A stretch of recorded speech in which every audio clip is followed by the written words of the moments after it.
Hey, what's going on, people? Back with another tutorial. In this tutorial, I'm gonna kind of build off, the previous tutorials I put out there, and this one is specifically for the MPC 2000xl and Fruity Loops. And me, I love my MPC. I always cherish this thing, and it's all about finding ways to incorporate it with today's music environment. A lot has changed since the MPC was first created, and I just like to. Everybody should pay homage to the MPC because it paved the way of what's going on in today's music world. So not to babble on and get into politics too much, but I see a lot of people selling their MPCs and putting it under their bed in a shoebox and not breaking it back out because a lot of the technology has changed, and I guess some people feel like the MPC is outdated, and that's technically not true. And today I'm going to show you actually how to incorporate your MPC in today's environment and to speed things up and to kind of make your workflow a lot faster, because we know the MPC has its limitations, and it's it can kind of be slow in some cases, but I mean, just think about all the great music that was produced with the MPC 2000xl. But in today's world, is all about demand and fast and quickness, and I guess that's why a lot of people is converting different software and hardware combinations. But I'm gonna just show you today how to go ahead and incorporate that in today's work environment. And with FL Studio, it comes with several plugins that you can take advantage of and incorporate with the MP, and use that to slice up your samples instead of having the MP slice up the samples. So basically, what you're doing is taking a lot of the workload off the MPC and putting that workload onto your computer. And today I'm gonna show you exactly what I mean. So what I'm going to firstly do is load up, a VTS inside FL Studio called SliceX. And pretty much what it is the sample slicing engine is pretty much the same as the MPC 2000xl slicing engine. You can set it to grid based slicing or an auto chop, so that way it automatically chops up the sample for you. And that's why I'm going to use a perfect 4-bar loop in today's example. And I'll do some more tutorials, showing you how to find the tempo of loops if you don't know them, or how to find the tempo of your chop, and how to chop from raw audio files, just in case you don't even know the tempo. If the tempo is no concern to you, but today I'm gonna show you based on the tempo and how to slice evenly in auto chop. So the first thing I'm going to do is because I know the sample I'm working with today is 120 BPMs, so I'm gonna set the BPMs inside FL Studio to 120.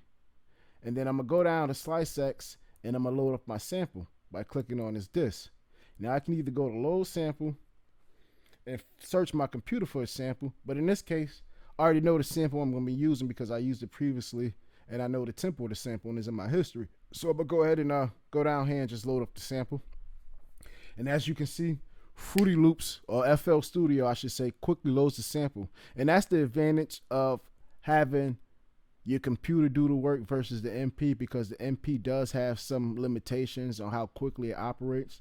And with FL Studio, SliceX, and your computer, importing a sample is a lot quicker, and your workflow is a lot quicker, and it doesn't hamper you. But that's not taken away from the MP, because as I stated before, the MP has paved the way for a lot of great music that we still listen to today's environment. So as you can see, FL Studio automatically, or SliceX I should say, automatically put some hit points and some markers where I guess it detected his own chops. But I don't want to use those chops. I want to go ahead and chop this into 16 evenly slices. So and that way when I map it to my MP, it's mapped out to each 16 pad. So the first thing I'm gonna do is click on the options button here. I'm gonna go to regions, I'm gonna go to auto slice, and then I'm gonna go to medium grid slicing. And as you can see, look how quickly it chopped it into 16 different regions. And you can go ahead and test that out.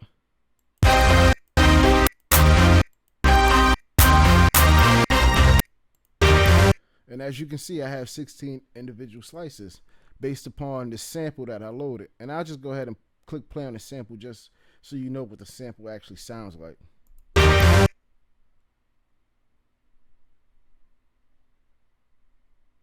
So let me go ahead and select the whole sample. And then I'm going to go ahead and click play.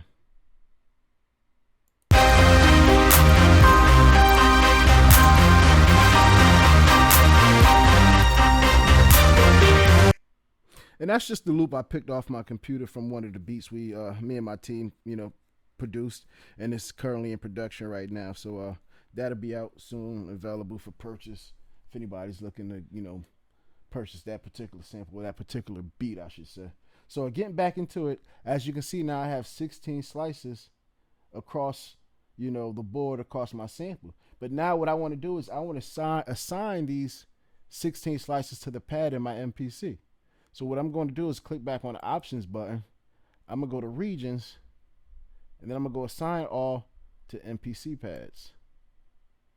Now, if I click on the pads on my MPC, they should automatically be mapped to a slice inside SliceX. So let's go ahead and give that a try.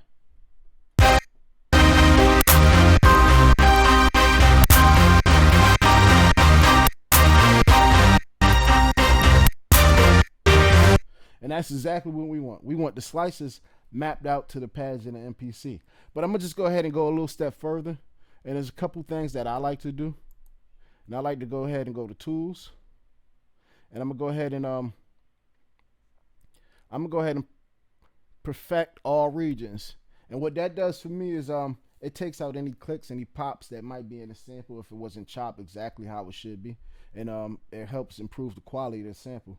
And then another thing I like to do is if you notice, if you click on pretty much the pad, it'll play the sample, but as soon as you let the pad go, the sample will stop.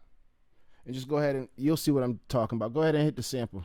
And it just quickly plays and stop. Now if I hit the sample and hold it down, if I hit the pad on the MP and hold it down now, the particular sample is going to play all the way through. And we're going to go ahead and get at a test. Now, as you see, it's two different, methods. If I quickly hit the pad, it's going to play it and stop. And if I hold the pad, it'll play through the whole sample. But me, I have my particular preference where if I hit the pad, I just want to sustain through the entire sample. So what I'm doing is I'm going to go ahead and click on this options button here. I'm going to go to open state file. And I'm going to go ahead and open the sustainer, pretty much preset. Now, if I go ahead and hit the pad on the MP, it's going to play the whole chop straight through. Now I'm going to go ahead and get that a test as well. Now as you see, the sample plays straight through no matter how much pressure or how hard I hit the pad. I don't even have to hold down the pad for the whole sample to play through.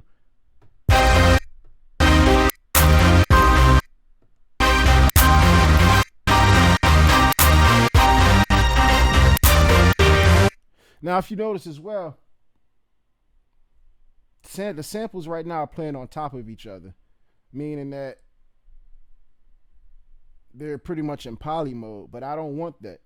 I want, when I hit the next sample, I want that to cut off the previous sample. And in order to do that, what we're going to do is go ahead and click the keyboard input button here, and then I'm going to take my mouse and I'm going to hover over the cut box. And as you can see right here, right now it's on pad 1. So I'm going to put my mouse back over cut, and I'm going to change that to 1.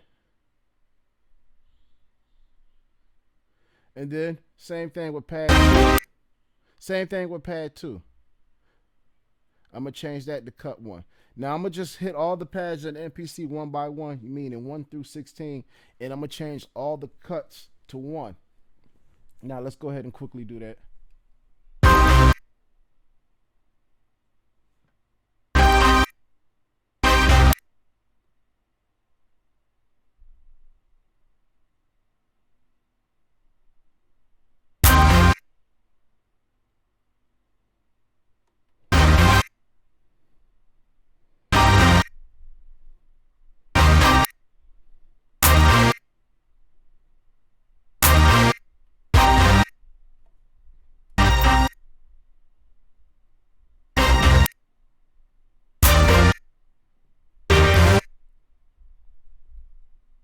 Now just go ahead and verify that all these are set to cut group 1.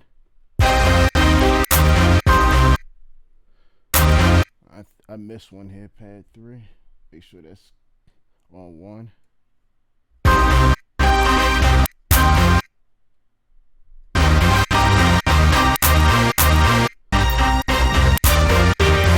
All right, now that's perfect. So what's going to happen is every time I hit a sample and then I proceed to hit the pad to trigger the next sample, it's going to automatically cut off the previous sample that's playing.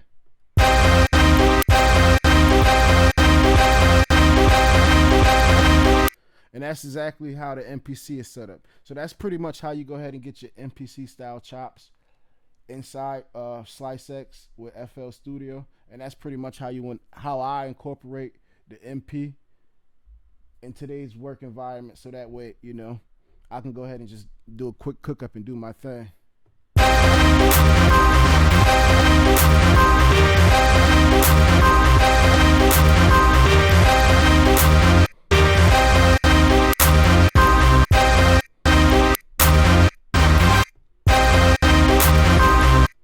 You just sit around and have fun with it and come up with something. But that's just a quick example of how to incorporate the MP in today's market, in today's music world. You know, I'm not gonna ramble on. If I'll do more tutorials and go in depth on how to tweak the samples, you know, how to flip them, and, you know, give you, you know, different work methods and different secrets and different tools that I use. So I thank you for watching this tutorial today.